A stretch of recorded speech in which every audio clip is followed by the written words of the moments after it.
The crib was empty, but the dog guarded it as if one small breath still depended on her. Staff Sergeant Luke Mercer stood in the doorway of his sister's nursery with a cardboard box balanced against his hip and dust from the hallway clinging to his boots. Afternoon light entered through thin white curtains, touching the pale walls, the folded blankets, and the wooden crib positioned beneath the window. The room smelled faintly of lavender soap and old cedar. Everything inside had been prepared with care. Tiny shirts rested in a dresser. Bottles stood unopened on a shelf. A mobile of soft gray clouds hung above the mattress. Yet no child had ever slept there. Grace lay across the floor in front of the crib, her sable black and tan coat dark against the cream rug. The 4-year-old German Shepherd wore the same worn brown leather collar she had worn beside Emily for years. Her amber eyes followed Luke as he stepped into the room. "Come on, girl," he said quietly. "I need to move this." Grace did not rise. Luke set down the box and approached the crib. He had spent 3 days sorting his sister's house into neat categories. Clothes for donation, medical books for the clinic, kitchen items for storage. Anything too personal went into sealed containers he promised himself he would open later. The nursery was supposed to be the easiest room. Nothing in it belonged to a memory he understood. Emily had never married. She had never spoken of having a child. Luke had not known this room existed until after the funeral. He wrapped one hand around the crib rail. Grace stood at once. She stepped between him and the mattress, then placed one front paw firmly on the lower wooden bar. No growl, no bark, only a calm refusal. Luke looked down at her. "It is just furniture." Grace held his gaze. He tried the other side. She moved with him and blocked the way again. Luke exhaled, more tired than angry. During 12 years in the Marine Corps, he had worked beside dogs trained to search, track, and protect. He knew the difference between fear and warning. Grace was showing neither.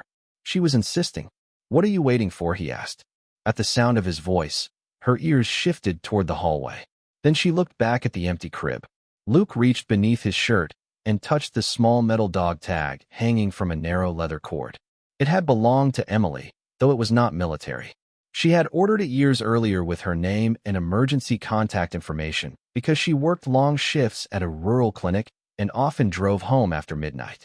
Luke had worn it since the day he arrived in Tennessee, not because he believed it carried anything sacred, because it was the last object that still felt warm from use. Grace lowered herself onto the rug again, chin resting between her paws. Luke studied the room more carefully. One dresser drawer stood slightly open. Inside were washed baby clothes arranged by size. A folded blanket lay on top, embroidered with a single blue letter N. On the shelf beside the crib sat an old baby monitor with no receiver. A silver picture frame rested face down near the lamp. Luke picked it up. The glass was clean, but the photograph had been removed. Only a small white corner remained trapped beneath the backing. He turned toward Grace. "Who was this room for?" The dog blinked once. Outside, wind moved through the oak trees and pressed lightly against the window. Somewhere in the house, an old pipe clicked. Grace lifted her head and listened. Then she looked toward the crib again. Luke decided to leave it where it was. He carried the cardboard box back into the hallway and returned with a folded blanket for Grace. She ignored it and stayed on the rug. That night, Luke slept in the guest room across the hall. Just after 2 in the morning, he woke to the faint sound of claws moving over hardwood. He opened his door and saw Grace standing at the end of the hallway. The nursery door was open behind her. She looked at Luke, then walked back inside. He followed. Moonlight fell across the empty mattress. Grace circled once beneath the crib and lay down. Luke remained in the doorway, holding Emily's dog tag in his fist. The house was silent, but the silence did not feel empty. It felt like something unfinished was still waiting there. In the morning, Luke found Grace asleep beside the crib. The floor around her was clean. Her paws were not. Thick red mud covered the fur between her toes, and a wet brown leaf was tangled beneath her collar. The front door was locked. The back door was locked. Every window in the house was closed. Grace opened her eyes and looked at him. Then, slowly, she placed one muddy paw against the wooden crib. Luke did not touch the crib. He looked at Grace's muddy paw, then at the clean floor between the nursery and the hallway. No tracks. No water. No broken latch. The mud had dried in small red flakes along the fur between her toes. the same clay found beyond the back pasture and along the old county road nearly 2 miles east. Grace watched him study the room. Her breathing stayed slow, calm, as if nothing about the morning required explanation. Luke crouched beside her and gently lifted one paw. She allowed it, though her eyes never left the crib. "Where did you go?" he asked. The dog turned her head toward the window. Luke followed her gaze. From the second floor, he could see the roof of Emily's detached storage shed behind the house, half hidden by oak branches. One of the lower boards along the rear wall looked darker than the others. He remembered noticing loose siding when he arrived, but had not inspected it. He cleaned Grace's paws with a warm towel, then left the nursery door open and walked outside. The Tennessee morning smelled of wet leaves, wood smoke, and rain caught in the grass. Behind the shed, the ground sloped toward a narrow tree line. Luke found the loose board immediately. It had been pushed outward from the inside, leaving an opening wide enough for Grace to crawl through. Red mud marked the earth beneath it. Her paw prints led away from the house. They crossed the grass, passed through a break in the fence, and continued toward the woods. Luke stood there for several seconds, listening to a distant crow and the soft drip of water from the shed roof. Grace had not escaped by accident. She knew the way out. More important, she knew how to return.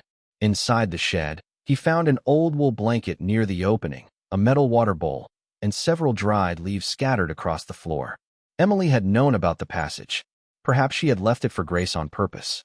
Luke returned to the house and checked the kitchen calendar still hanging beside the refrigerator. Emily's handwriting filled the weeks before her death with clinic shifts, grocery reminders, and short notes he did not understand. Tuesday and Thursday entries carried the same blue mark, C and N, followed by the time 9:30. No address, no explanation. He searched the desk in the living room and found receipts from a pharmacy, a church pantry, and a small grocery store east of town. Several purchases included infant formula, diapers, and baby food. Luke placed the receipts beside the calendar. The nursery no longer looked like an abandoned dream. It looked like a plan interrupted halfway through. Grace entered the room and stood near the back door. Her collar was still damp beneath the leaf Luke had removed. She looked toward the handle, then back at him. "Not yet," Luke said. Grace walked away without protest. That afternoon, he drove to Emily's clinic and spoke with Ruth Palmer, the retired nurse who had worked beside her. Ruth was 63, with silver hair pinned neatly at the back and the careful expression of someone deciding how much truth belonged to another person. Luke showed her the receipts and the calendar marks. Was Emily helping someone with a baby? Ruth glanced toward the closed exam rooms. "Your sister helped many people." "That is not an answer." Ruth folded her hands. "It is the safest one I can give until I know what papers she completed." Luke felt his patience tighten. There is a nursery in her house. A crib, clothes, a blanket with the letter N. At the letter, Ruth's eyes shifted. Only for a second. Luke noticed. Who is N? Ruth looked at him for a long moment. "Did Grace lead you anywhere?" No, Luke thought of the mud and the opening behind the shed. "Not yet." Ruth stood and walked to a locked cabinet. She removed a thin folder but kept it closed against her chest. Emily was trying to protect a child while paperwork moved through the county. She believed everything would be settled within weeks. "What child?" Ruth shook her head. "I cannot give you a name without proof that you are involved." Luke reached beneath his shirt and showed her Emily's identification tag. "I am her brother. I am clearing her house. That crib is my responsibility now." Ruth's expression softened, but she still did not open the folder. "Then watch the dog," she said. Emily trusted Grace when she could not be in two places at once. Luke returned home before sunset. The nursery door stood open. Grace was beneath the crib again. He placed a clean towel near the back door, turned off the kitchen lights, and sat in the dark living room where he could see the hallway without being seen. Hours passed. At 11:47, Grace rose. She moved silently through the kitchen, pressed her nose against the lower cabinet beside the back entrance, and waited. Luke noticed a narrow draft moving beneath it. When Grace looked toward the window, he understood. The path did not begin at the door. It began behind the wall. He stayed still as she disappeared into the laundry room. A minute later, a board shifted softly outside. Luke picked up his jacket and followed. Luke waited until Grace crossed the yard before he stepped from the shadow of the porch. The night air was cool and damp, carrying the smell of pine, red clay, and rainwater gathered in the ditch beyond the property. Grace moved through the opening behind the shed without hesitation. Luke followed at a distance of 20 feet, keeping his boots on the grass where the ground was softer. The German shepherd crossed the back pasture, slipped through the break in the fence, and entered the tree line. She never ran. She walked with the steady purpose of an animal repeating a route she knew by heart. Moonlight filtered through bare branches and touched the mud in pale patches. Luke saw her paw prints pressed into the clay beside older tracks softened by rain. She had traveled this way many times. The path bent around an abandoned apple orchard where fallen fruit sweetened the cold air. Grace stopped near a broken stone wall and looked back. Luke froze. Her amber eyes found him immediately. For a moment, neither moved. Then Grace turned and continued, as if she had expected him to come. Luke followed her across a narrow wooden bridge spanning a shallow creek. Water moved beneath the boards with a quiet, steady sound. On the far side, a red dirt road climbed toward an old white church with a dark steeple. Grace passed the church, crossed the empty parking lot, and paused beside a wooden donation box near the rear entrance. Luke remembered one of Emily's receipts from the church pantry. Grace touched her nose to the box, then moved on. The route continued another half-mile through scattered houses and fields. Luke checked his watch. 12:26. Nearly 40 minutes had passed since she left the nursery. Grace turned onto a narrow gravel lane bordered by cedar trees. At the far end stood a small rental house with peeling blue paint and one porch light burning. A child's blanket hung over the back of a chair beside the door. Grace climbed the 3 porch steps and placed both front paws on the top board. She did not scratch. She waited. Luke remained near the gate, half hidden by the cedar branches. A curtain shifted inside. The porch light brightened as the door opened. A woman in her early 30s stepped out wearing a gray sweater over sleep clothes. Her dark hair was tied loosely at the back. She looked tired, but not surprised. "Grace," she whispered. The dog lowered her paws and entered when the woman opened the door wider. Luke moved closer. From inside came the small, uneven cry of a baby waking from sleep. He stopped beneath the edge of the porch roof.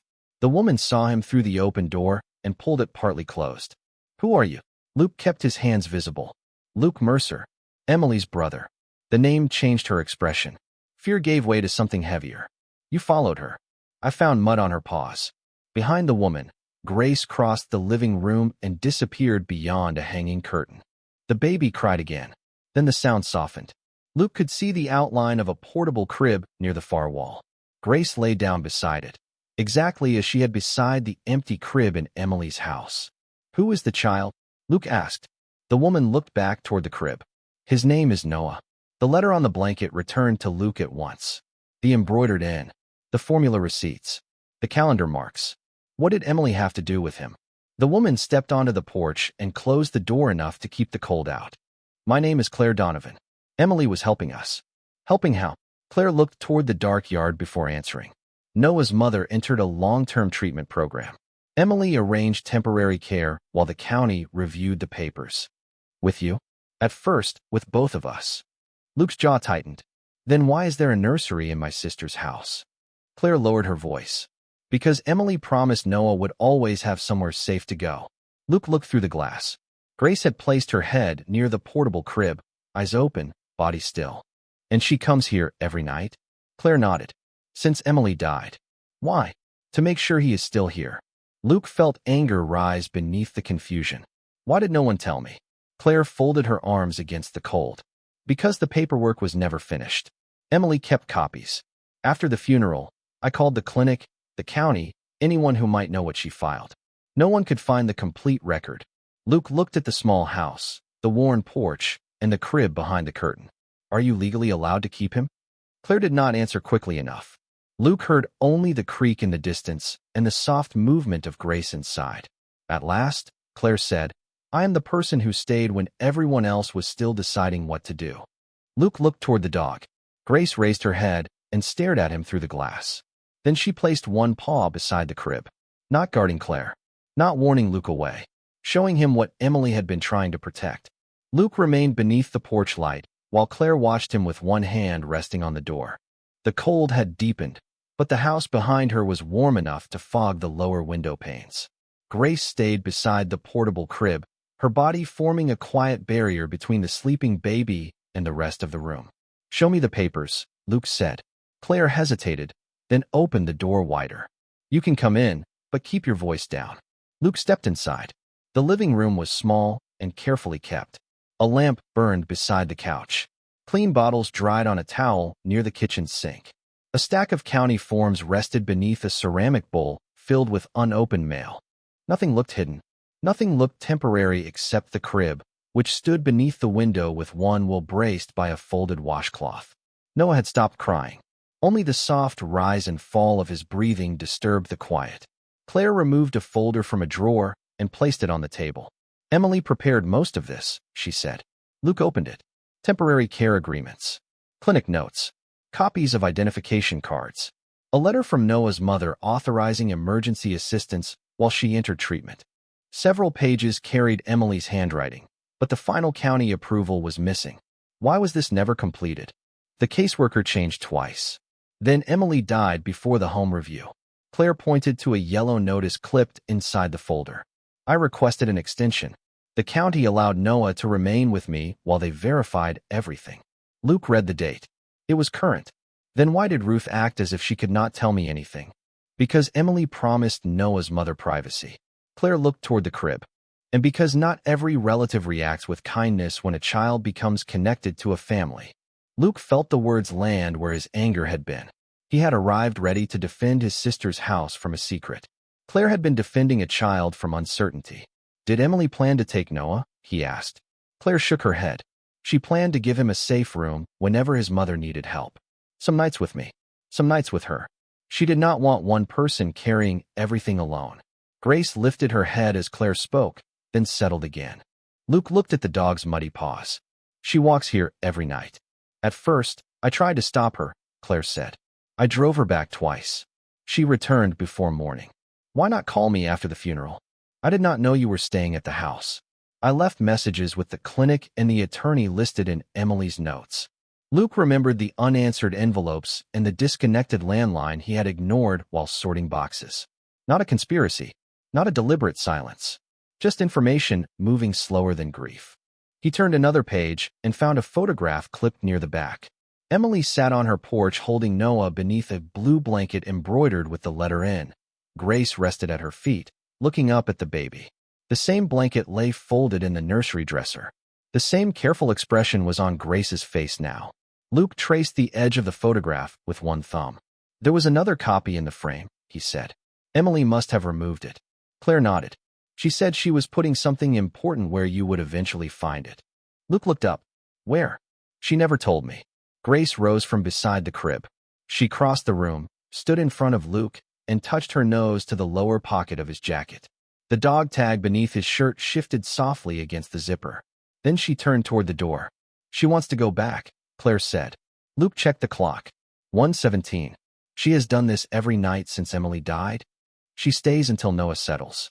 Then she returns to the empty crib before sunrise." Luke looked through the window at the dark red road. Nearly 2 miles of mud, creek water, and cold ground. Grace had been crossing it alone, night after night, keeping watch over 2 places because no human had understood the promise connecting them. "I am taking her in the truck," he said. Claire gathered a small envelope from the folder. "Take this too. Emily gave it to me a week before she died. She said I should return it if the room was ever going to be emptied." Luke accepted the envelope but did not open it. His name was written across the front in Emily's handwriting. Grace waited beside the door. On the drive home, she sat upright in the passenger seat, watching the road as though memorizing every turn. When they reached the house, she walked directly upstairs. Luke followed her into the nursery. Grace stopped beneath the crib and pressed her nose against the lowest drawer. Luke knelt and pulled it open. Baby blankets filled the space. Grace touched the back corner once, then looked at him. Luke removed the drawer completely. Beneath it, taped against the wooden frame, was a small brass key and a second envelope marked with the same blue letter N. Luke held the envelope marked with the blue letter N while Grace remained beside the empty drawer, watching him with the same quiet patience she had shown at the crib. The brass key was small, old, and polished along one edge from repeated use. He turned it over in his palm, then looked around the nursery. Nothing in the room appeared locked. The dresser drawers opened freely. The closet door had no keyhole. Grace lowered her nose toward the floor, then moved to the cedar chest beneath the window. Luke had assumed it held blankets. A narrow brass lock rested beneath the front handle. He inserted the key. It turned without resistance. Inside lay a sealed county folder, a flash drive, copies of clinic records, and a second photograph of Emily holding Noah on the porch. Beneath them was a handwritten letter addressed to Luke. He sat on the rug with his back against the crib and opened it carefully. Emily's handwriting was steady, but the final lines faded where the pen had begun to run dry. Luke, if you are reading this, then I did not finish what I promised. Noah is not mine, and he is not Claire's to claim. He is a child who needs people willing to remain while his mother gets well. Do not ask who he belongs to first. Ask who will stay when the paperwork becomes difficult. Claire has stayed. Grace has stayed. I hoped I would too. Luke stopped reading. The house was silent except for the low hum of the heater and Grace's breathing beside him. He continued, "The room is not an adoption plan. It is a safe room. Noah's mother asked for help without losing the right to return for her son when she is ready and approved. Every decision must protect that bond. Ruth has the clinic records. Claire has the temporary care forms. The county folder is here because I was afraid one copy would disappear between offices. The flash drive contains scanned duplicates." Luke looked at the sealed folder. His sister had anticipated delay, not disappearance. She had divided the truth between people she trusted, believing that if one path failed, another would remain open. Grace stood and placed one paw on the cedar chest. Luke opened the county folder. Inside was the missing home review request, signed statements from Ruth, a letter from Noah's treatment coordinator, and a notice confirming that temporary placement with Claire could continue while the mother completed her program. Nothing suggested secrecy or wrongdoing. The only missing piece was the final review of Emily's house as an approved backup residence. Luke reached for the other envelope Claire had given him. Inside was a short note written 1 week before Emily died. "If the room must be emptied, give this to Luke. He will think responsibility means carrying everything alone. Remind him that staying can also mean making room for others." Luke closed his eyes. Emily had known him too well. He had spent years believing duty meant taking control, solving the problem, removing uncertainty. But every page in front of him asked for something harder. Patience, cooperation, trust in people he had not chosen. Grace moved beneath the crib and settled into her usual place. Luke looked at the mud still caught near one paw despite the towel from earlier. 2 miles each way, every night. Not because she understood legal forms. Because Noah's breathing had become part of her routine, and the empty crib had become the place where she waited for him to return. Luke gathered the files and drove back to Claire's house before dawn. Grace rode beside him, head lifted whenever they turned onto the red dirt road. Claire opened the door wearing the same gray sweater, surprise crossing her face when she saw the folder. Luke placed it on the kitchen table. Emily kept the missing copies. Claire covered her mouth with one hand. "Where?" "Under the crib." Grace walked directly to Noah and lay beside the portable bed. Claire opened the folder, reading each page with growing disbelief. This could complete the review. Luke nodded. Ruth needs to confirm the clinic records. The county needs to inspect both houses. Claire looked at him cautiously. "Both." Emily listed her house as the backup residence. Luke glanced toward Noah. "I am not selling it." The words came before he had fully decided what they would require, but once spoken, they felt true. Claire sat down slowly. "Luke, keeping the house does not make you responsible for raising him." "I know." He looked at Grace. "It makes me responsible for not destroying the safe place Emily built." A low roll of thunder moved across the hills. Rain began tapping against the windows, light at first, then heavier. Claire looked toward a dark stain spreading along the ceiling near the portable crib. One drop fell onto the floor, then another. Grace stood immediately and moved between Noah and the leaking section. Luke followed her gaze as water began tracing the wall. Claire lifted the baby from the crib. "The roof has been patched twice."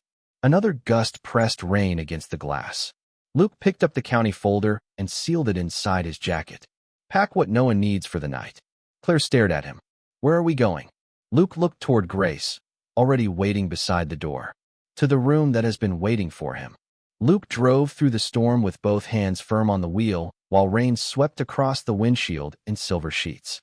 Claire sat beside Noah in the back seat, one arm around the baby carrier and the other holding the sealed county folder beneath her coat. Grace remained on the floor between them, alert and steady, lifting her head whenever thunder rolled over the hills. The red dirt road had already begun to soften beneath the tires. Luke kept the speed low, following the dark line of trees toward Emily's house. No one spoke until the porch light appeared through the rain. "She left it on a timer," Luke said quietly. The small yellow glow made the house look less abandoned than it had that morning. Grace stood before the truck stopped. Luke carried the bags inside, while Claire lifted Noah carefully from the carrier. The nursery door was open at the top of the stairs. Warm light from the hallway reached the pale walls and the wooden crib beneath the window. Grace entered first. She crossed the rug, placed one paw against the lower rail, then stepped aside. Claire stopped in the doorway. Noah was awake now, looking around with wide, quiet eyes. "Emily showed me this room once," Claire whispered. "She said it was almost ready." Luke moved to the crib and checked every joint with the careful habit of a man trained never to assume something was secure. The mattress was firm. The fitted sheet was clean. The mobile hung well beyond Noah's reach. Claire placed the baby inside. For 1 second, nothing happened. Then Noah turned his head toward Grace and made a soft, breathy sound. The German shepherd lowered herself beside the crib, exactly where she had slept every night. Her chin rested across her paws. Her eyes remained open. Luke felt the room settle around them. The crib was no longer a question. It had become an answer. Claire covered Noah lightly and stood with both hands on the rail. "I kept thinking Emily would call and say the county had approved everything," she said. "Then I kept thinking someone would tell me I had misunderstood her." Luke looked at the sealed folder beneath his jacket. "You did not. You cannot know that after one night." "No," he glanced at Grace. "But I know she spent every night proving where she believed he was safe." Claire looked down at the dog's muddy paws. She used to walk with Emily between both houses. They trained the route slowly, a little farther each week. After the funeral, I thought Grace would stop. She did not know the arrangement had ended. Maybe she knew it had not. Luke did not argue. He carried the county records into Emily's study and placed them inside a dry cabinet. Then he called Ruth Palmer and Sheriff Daniel Cross, leaving brief messages that the missing documents had been found and that Claire and Noah were staying at the house because of storm damage. Before dawn, Ruth called back. Her voice carried relief. "Do not move those papers again. I will bring the clinic copies at 8. Sheriff Cross arrived first, his raincoat dark with water. He inspected the folder, confirmed the temporary placement notice, and spoke with Claire at the kitchen table. His manner was calm, not suspicious. "You are allowed to remain Noah's temporary caregiver while the review continues," he said. "The county will document this house as an emergency backup residence. No one is removing him tonight." Claire closed her eyes for a moment. Luke watched the tension leave her shoulders. Ruth arrived with matching records and a flash drive from the clinic. By 9, the dining table was covered with forms, dates, and signatures that had spent weeks separated across different offices. Grace moved between the nursery and the table, checking both places. Each time Noah made a sound, her ears lifted. Each time Claire went upstairs, Grace followed halfway, then returned to Luke. "She is counting us," Ruth said. Luke looked at the dog. "She always has been." The storm weakened near noon. Rain softened to a steady whisper against the windows. Sheriff Cross made arrangements for the county home reviewer to visit the next morning. Ruth contacted the treatment coordinator listed in Noah's file. No miracle happened. No single paper solved everything. But the truth had finally gathered in one room, held together by the people who had stayed. That evening, Claire sat beside the crib while Noah slept. Luke stood in the doorway with Emily's tag resting against his chest. Grace lay beneath the window, her paws cleaned of red mud for the first time since he had arrived. When darkness covered the yard, she did not rise. She did not look toward the back door. She simply closed her eyes beside the child whose place she had kept safe. The county home reviewer arrived the next morning at 9:15, carrying a leather folder and an umbrella still shining with rain. Her name was Marjorie Bell. She was in her 50s, precise in her questions, and careful not to disturb Noah's routine. Luke met her at the door while Claire stood in the nursery with the baby and Grace rested beneath the window. The storm had passed, leaving the yard washed clean and the red clay dark beneath the grass. Marjorie inspected the kitchen, the bedrooms, the smoke detectors, and the repaired locks. She measured the spacing between the crib slats, checked the water temperature, and reviewed the county forms at the dining table. Nothing about the process felt dramatic. That made it more difficult. A decision could turn on a missing signature, an outdated address, or one box left unchecked. Luke watched Claire answer each question without trying to sound perfect.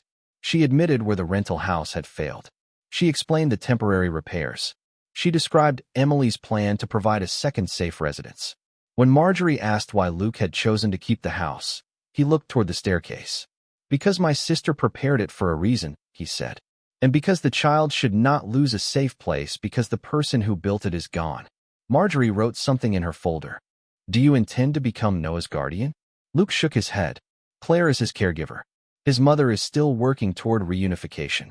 I am here to support the plan, not replace anyone." Claire looked at him across the table. It was the first time he had said the words aloud. Support, not control.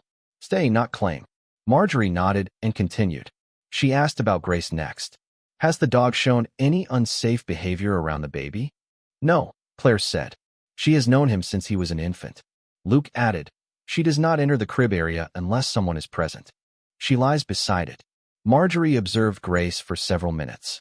The shepherd did not approach the baby monitor, did not react when Noah fussed, and did not move until Claire entered the room. Then she stood, checked the crib, and returned to her place. "She is calm," Marjorie said, "but supervision remains necessary." Luke nodded. "Always." By noon, the inspection was complete. Marjorie closed her folder but did not offer a decision. "The documents are consistent," she said. "The emergency arrangement appears appropriate. I still need confirmation from the treatment coordinator and legal review of the backup residence." Claire's shoulders tightened. "How long will that take?" "A few days, if there are no new delays." A few days sounded small. After everything they had found, it felt enormous. Marjorie left through the front door, and the house became quiet again. Claire stood in the hallway, staring at the place where the reviewer had disappeared. "I thought once the papers were together, it would be finished." Ruth, who had remained nearby, placed a hand on her arm. "Paperwork does not move at the speed of fear." Luke looked toward the nursery. Grace had returned beneath the crib. Noah slept with one hand open near his face. The room no longer seemed empty, but uncertainty still stood inside it. That afternoon, Sheriff Cross called with an update. Noah's mother had completed another stage of treatment and had signed a renewed authorization allowing Claire to continue temporary care. She also requested regular supervised visits when approved. The news did not simplify the future. It made the purpose clearer. The goal was not to keep Noah from his mother. It was to keep him safe until she could return safely too. Claire read the authorization twice. Emily would have wanted this. Luke touched the small identification tag beneath his shirt. She wrote it in the letter. Grace lifted her head at Emily's name. Luke went upstairs and opened the cedar chest again. Beneath the county folder, he found one more object he had missed before, a small digital recorder wrapped in a baby blanket. A strip of blue tape crossed the back with Luke's name written on it. Claire stood beside him as he pressed the button. Emily's voice filled the room, softer than memory and clearer than grief. "Luke, if you found this, then Grace finally made you pay attention." A small laugh followed. Luke lowered his eyes. Emily continued. "Do not turn Noah into a promise you think you must own. Help Claire. Help his mother. Keep the room ready. That is enough." The recording ended with the distant sound of Grace's collar and a baby laughing. No one spoke. Grace rose, walked to Luke, and pressed her head against his knee. For the first time since entering the house, he knelt and wrapped one arm around her without asking her to move. Outside, sunlight broke through the last gray clouds and reached the nursery floor. The red mud on Grace's paws was gone, but the path she had made through it had finally led every person to the same truth. The approval call came 2 mornings later while Luke was replacing a loose board on the back porch. Claire stood in the kitchen with Noah balanced against her shoulder, and Grace rested near the nursery doorway where she could see both the crib and the hall. Ruth answered the phone first because Luke's hands were covered with sawdust. She listened without speaking, then turned toward him with tears gathering in her eyes. "The county approved the temporary arrangement," she said. Claire closed one hand over her mouth. Luke set down the hammer. Ruth continued carefully. Claire remains Noah's legal temporary caregiver. This house is approved as the backup residence. Supervised visits with his mother can begin when the treatment coordinator schedules them. No one celebrated loudly. The relief was too deep for noise. Claire sat at the kitchen table and held Noah close. Grace rose and walked to her, resting her head against Claire's knee. Luke looked around the room at the repaired locks, the county folder, the clean bottles drying near the sink, and Emily's recorder resting beside the letter. The house no longer felt like an inheritance. It felt like work that had finally found enough hands. Over the next week, Luke repaired the roof on Claire's rental house with help from Sheriff Cross and 2 men from the church pantry. He replaced damaged shingles, sealed the ceiling, and installed a new gutter along the porch. Claire planned to return there once the work was complete, but Noah would continue spending time at Emily's house during visits, appointments, and long clinic days. Grace followed Luke between both homes, though she no longer traveled alone at night. She rode in the truck, sitting upright in the passenger seat, watching every turn of the red dirt road. The mud on her paws became ordinary again. Daylight mud. Honest mud. One afternoon, Noah's mother arrived for her first supervised visit. Her name was Rachel Donovan. She was 27, quiet, and visibly nervous as she stood on the porch holding a small stuffed bear. Luke had imagined this meeting many times since reading Emily's letter. In those imagined scenes, he always knew what to say. In reality, he simply opened the door. Rachel looked past him toward the nursery.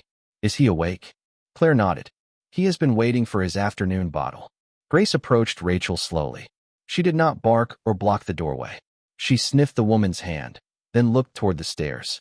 Rachel's face changed. She remembers me. Claire answered softly. She remembers everyone who stayed. The visit took place in the nursery with Ruth present. Rachel sat beside the crib while Claire handed her Noah. The baby studied her face, uncertain at first, then reached for the collar of her sweater. Rachel laughed once, and the sound broke into tears. Grace lay beneath the window, alert but calm. Luke remained near the door, ready to step away if the room needed fewer people. Emily's words returned to him. Support, not replace. Keep the room ready. That is enough. When the visit ended, Rachel placed Noah back into Claire's arms and stood beside the crib for a long moment.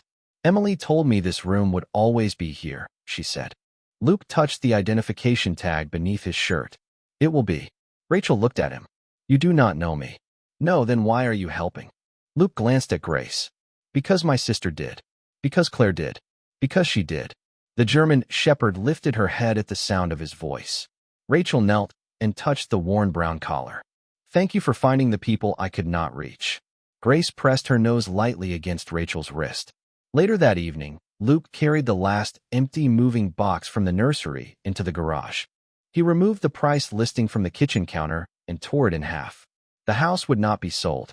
He had already arranged to transfer the utilities into his name and create a small maintenance account using part of Emily's estate. Claire would not owe rent during Noah's placement. Rachel would have a safe location for approved visits. No one person would own the promise. They would share it. After sunset, Luke checked the loose board behind the storage shed. Grace stood beside him as he secured it properly to the frame. You do not need this anymore, he said. Grace watched the board close, then turned toward the lit nursery window. Inside, Noah slept in the wooden crib while Claire folded clean clothes nearby. Luke expected Grace to resist losing the secret passage that had carried her between both homes. Instead, she walked back toward the porch without looking behind her. At the nursery door, she paused. Noah shifted beneath the blue blanket embroidered with the letter N. Grace crossed the rug, circled once, and lay beneath the crib. Luke stood beside her, Emily's tag resting against his chest. For months, Grace had kept 2 homes connected by crossing darkness alone. Now the road between them remained, but the burden no longer belonged to 4 Paws. 3 months later, spring had softened the Tennessee hills and turned the red clay road beneath the trees into a ribbon of green-edged earth. Luke stood in the nursery doorway on a quiet Saturday morning while sunlight moved across the pale walls and the wooden crib. Noah was awake, turning the blue blanket between his small fingers. Claire sat beside him reading from a picture book, and Grace lay beneath the window with her head resting on her paws. The room looked almost the same as it had when Luke first arrived. The dresser still held carefully folded clothes. The Cloud Mobile still turned above the mattress. Emily's recorder and letter rested inside the cedar chest. But nothing felt unfinished now. The county arrangement remained temporary, as it was meant to be. Rachel continued treatment and attended every approved visit. Some days were easy. Others required patience from everyone. She learned Noah's new routines, brought fresh photographs for his room, and sat with Claire at the kitchen table discussing bottles, appointments, and sleep schedules without pretending the future was simple. Luke never tried to decide who deserved the child more. Emily's message had taught him that love did not need to become ownership in order to matter. It only needed enough people willing to make the next safe choice. Claire's rental house had been fully repaired, but she and Noah still spent several days each week at Emily's home. Luke had converted the downstairs study into a small guest room for Rachel during extended supervised visits. Ruth continued helping with clinic records, and Sheriff Cross stopped by often enough that Grace no longer lifted her head when his vehicle entered the driveway. The house had become what Emily intended. Not a destination that closed behind one person, but a place where no one had to carry the whole promise alone. Luke crossed the nursery and adjusted the curtain where the morning light reached Noah's face. Grace stood and moved beside him. Her coat was clean, her paws dry. The worn brown collar had been repaired, but Luke had left every scratch in the leather. Those marks belonged to the nights she had walked between two homes before anyone understood why. Noah saw her and stretched one hand through the crib slats. Grace approached only after Claire nodded.